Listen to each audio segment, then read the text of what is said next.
The live TV, सच सबसे आगे। जैसा कि आप सब जानते हैं कि इजराइल फिलिस्तीन के युद्ध को लगभग 100 दिन पूरे होने वाले हैं या हो गए हैं, और इस युद्ध के इतने लंबे वक्त के बाद आखिरकार इंटरनेशनल कोर्ट ऑफ जस्टिस में अब ये जो केस है पहुंच चुका है। साउथ अफ्रीका को दुनिया भर के लोग जो फिलिस्तीन के समर्थन में, मानवता के समर्थन में आवाज़ उठा रहे हैं, वो धन्यवाद दे रहे हैं कि साउथ अफ्रीका ने आखिर इतिहास का वो दिन दिखा दिया कि जब इजराइल को कटघरे में खड़ा करके अपना केस लड़ना पड़ रहा है। कहाँ पर? इंटरनेशनल कोर्ट ऑफ जस्टिस में। अब वहाँ पर इजराइल के वकीलों के पसीने छूट गए हैं, फजीयत हुई है, यहाँ तक कि ऐसी हालत हुई है कि जब झूठ की बुनियाद पे खड़े होते हैं तो फिर बहुत कुछ हड़बड़ाहट में होता है, घबराहट में होता है। इजराइल के वकील जो हैं उन्होंने जम के फजीयत करा दी वहाँ पर सबके सामने। वो अपने पेपर ही ढूंढते रहे और उसमें कहते रहे किसी ने मेरे पेपर मिला दिए हैं, किसी ने मेरा कागज़ गायब कर दिया है। द मुस्लिम करके एक ट्विटर हैंडल है, उसने इस पर लिखा है, इस वीडियो को डाल के इजराइल के वकील के, कि ये इंटरनेशनल कोर्ट ऑफ जस्टिस के इतिहास का सबसे मज़ेदार क्षण होगा, किसी ने मेरे कागजात में फेरबदल कर दिया है। कोई एक मोहम्मद आसिफ खान करके ट्विटर यूज़र, उन्होंने लिखा है इस वीडियो को डाल के, I have lost a page, Israel lawyer eight ICJ, international court of justice पे में इन्होंने कहा कि मैंने एक पेज जो है वो मेरा कहीं गुम गया है, इजराइल के लॉयर ने कहा। और द मुस्लिम ने जो वीडियो डाला है वो मैं आपको दिखा देता हूँ, आप देख लीजिए, जिसमें वो ये कह रहे हैं किसी ने शफल कर दिए हैं मेरे कागज़ों को और उनको वो कागज़ नहीं मिल पा रहा है जिस पे उनको सबूत देना है या इजराइल के पक्ष में, इजराइल के समर्थन में अपने पक्ष को रखना है। इतने झूठ के बाद जो देश दुनिया भर में झूठ फैलाता हो, वो जाहिर सी बात है किसी अदालत में सच बोलने में कतराएगा, घबराएगा, और झूठ जब बोलेगा तो यही सब होगा कि मेरे कागज़ गुम गए, किसी ने मेरे कागज़ों से छेड़छाड़ कर दी। और ये कहाँ खड़े हैं, पहले देख लीजिए इस वीडियो को। Well, some has shuffled my papers.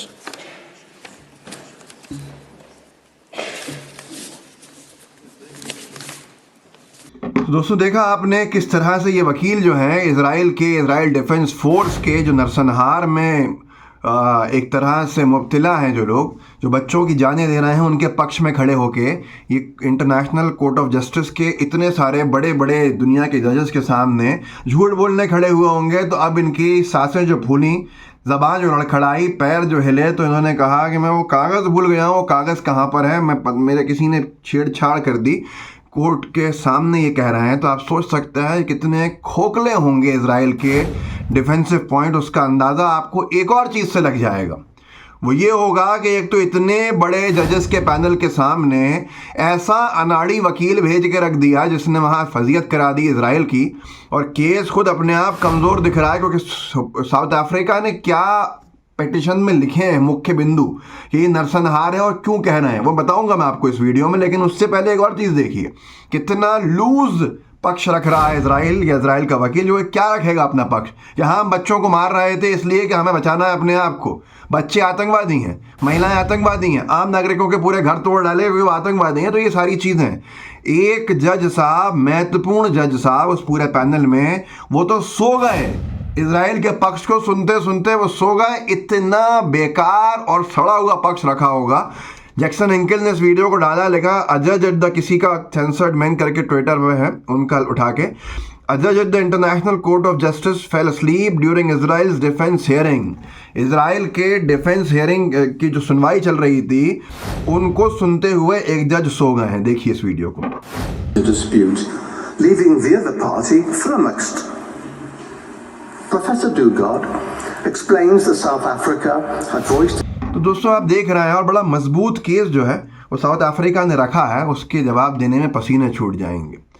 और जो शुरुआत की थी साउथ अफ्रीका के वकील साहब ने, वो ये था कि फ़िलिस्तीन, जो पहला नोट था वो ये था कि फ़िलिस्तीन के जो लोग हैं वो 75 सालों से पीड़ित हैं, और ये इतिहास का सबसे ऐतिहासिक क्षण है इजराइल फ़िलिस्तीन के युद्ध के इतिहास का, यूँ कह लीजिए जो लड़ाई जंग चल रही है 75 सालों से, उसके इतिहास का, कि पूरा का पूरा एक कोर्ट जो है वो सुनवाई कर रहा है। और साउथ अफ्रीका जो मुस्लिम देश नहीं है, जो अरब देश नहीं है, नेल्सन मंडेला का देश, वैसे कायदे में तो गांधी के देश को ये करना चाहिए था, पर गांधी के अनुयायी जो गांधी को से प्रेरित होकर अपने देश के लिए लड़े और वहाँ के फादर ऑफ द नेशन बने, वो नेल्सन मंडेला का देश जहाँ गांधी जी ने अपने जवानी के एक बहुत अहम हिस्सा गुजारा और आज भी वहाँ उनको माना जाता है, वो लोग केस को लेके गए हैं और केस लड़ रहे हैं। और ये तक अल जज़ीरा ने लिखा है कि स्टेट क्राइम एक्सपर्ट एक थॉमस मैकमानुस से उनकी बातचीत हो रही थी। उन्होंने ये कहा एक्सपर्ट ने कि जो केस के आर्ग्यूमेंट्स इजराइल दे रहा है नरसंहार के पक्ष के बचाव में, वो अंतर्राष्ट्रीय कोर्ट जस्टिस कोर्ट के वकीलों जजों को कन्विंस नहीं कर पाएगा। बहुत मुश्किल है। मुश्किल इसलिए है जो आपके सामने है। अब जो पक्ष रखा है, जो पिटिशन है साउथ अफ्रीका का, उसको भी आप सुनते जाइए, क्योंकि जब बात चल रही है इंटरनेशनल कोर्ट ऑफ जस्टिस के पूरी कार्रवाइयों के ऊपर कि कैसे फजीयत हुई है इजराइल की, और इजराइल का बचाव इजराइल के लिए करना बड़ा मुश्किल है। अब वो क्या फैसला आए वो एक अलग बात है, उसका लागू होना क्या हो एक अलग बात है, पर अंतर्राष्ट्रीय कोर्ट ऑफ जस्टिस के रिकॉर्ड में ये चीज़ इतिहास में रहेगी कि इजराइल के पसीने छूट गए थे जवाब देने में। अल जज़ीरा ने लिखा है कि जो साउथ अफ्रीका का केस है उसके जो मुख्य बिंदु हैं वो 8 उन्होंने मामले लिखे हैं कि नरसंहार को सिद्ध करता है। उसमें से 4-5 मैं आपको बताता हूँ क्या है। साउथ अफ्रीका ने जो इजराइल के ऊपर अपना आरोप लगाया है नरसंहार का, उसमें पहली चीज़ कही है कि फ़िलिस्तीनियों की जान ली है इजराइल ने और मार रहा है इजराइल फ़िलिस्तीनियों को। इजराइल के जो फ़ौज हैं उन्होंने लगभग 23,708 फ़िलिस्तीनी आम नागरिकों को 7 अक्टूबर से अब तक मारा है। 8,000 से ज़्यादा फ़िलिस्तीनी अभी तक गायब हैं। ये एक पहली चीज़ उन्होंने कही है। उन्होंने ये भी कहा है कि इजराइल ने जो फ्यूल के ऊपर रिस्ट्रिक्शन लगाया है, इजराइल ने जो कम्युनिकेशंस पे के ब्लैकआउट्स किए हैं और रेस्क्यू ऑपरेशंस को नहीं होने दिया है, यह नरसंहार की तरफ जाता है। दूसरा बड़ा महत्वपूर्ण बिंदु है कि बॉडीली फिज़िकल और मेंटल हार्म जो है पहुँचाया है किसको, फ़िलिस्तीनियों को। 59,410 फ़िलिस्तीनी जो हैं ज़ख्मी हो चुके हैं। 1,000 ज़्यादा बच्चे जो हैं उनके हाथ या पैर टूट गए हैं। और ये भी उसमें लिखा गया है कि वाइट फॉस्फोरस का इस्तेमाल किया गया है इजराइल की तरफ से, जिसके बाद गाज़ा में जो अस्पताल हैं उनमें इतनी ज़्यादा संख्या में लोग गए हैं कि वो सही से काम ही नहीं कर पा रहे हैं, जो पूरे एक बड़े स्तर के ऊपर ट्रॉमेटाइज़ कर रहे हैं।